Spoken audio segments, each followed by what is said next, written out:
Biosecurity has played a critical role in reducing risk and shaping our nation to become one of the few countries in the world to remain free from the world's most severe pests and diseases. While our geographical isolation has played a key role in maintaining this status, our isolation as an island nation is rapidly changing as the barriers of time and distance become less relevant and international travel and trade increase. With more than 60,000 kilometers of coastline offering a variety of pathways for exotic pests and diseases, the Department of Agriculture and Water Resources screens, inspects and clears the millions of people, mail parcels, baggage, ships, animals, plants and cargo containers entering Australia every year using X-ray machines, surveillance, and, of course, the instantly recognizable detector dogs. Australia works across the whole biosecurity continuum with offshore, at the border and onshore measures. The department uses a range of sophisticated technologies and approaches including research, shared international resources and intelligence, to help prevent the introduction and spread of disease.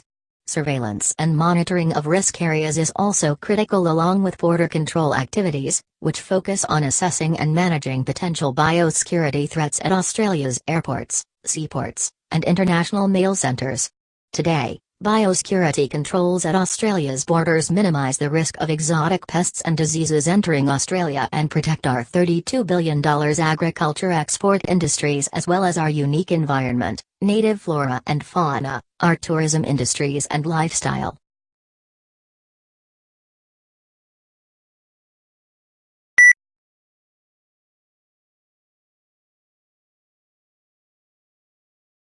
Australia recently led an international emergency animal disease simulation, Exercise Athena, which tested arrangements for deploying personnel across international borders to respond to emergency animal disease events.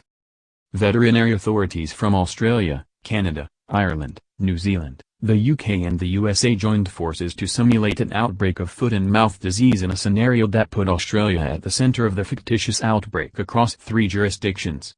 In the exercise, the Department of Agriculture and Water Resources requested assistance from signatories to the International Animal Health Emergency Reserve (IAR) arrangement, which allows countries to share personnel during an emergency animal disease event. Australia's Chief Veterinary Officer, Dr. Mark Sipp, said that Athena provided the opportunity to test procedures, train staff and raise awareness more broadly of the requirements for participating in an animal disease response.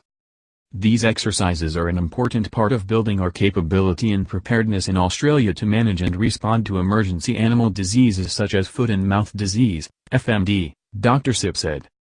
A large outbreak of FMD is estimated to cost Australia more than $50 billion over 10 years and would put enormous pressure on our domestic management and response resources, which is why an agreement to share international personnel is so important. Our involvement in Athena demonstrated areas where we can fast-track administrative arrangements for financial reimbursement, veterinary registration and occupational health and safety that will ultimately put more people on the ground sooner to respond to any future disease outbreaks. All countries agreed that ongoing collaboration and communication were essential to using the IAR arrangement successfully.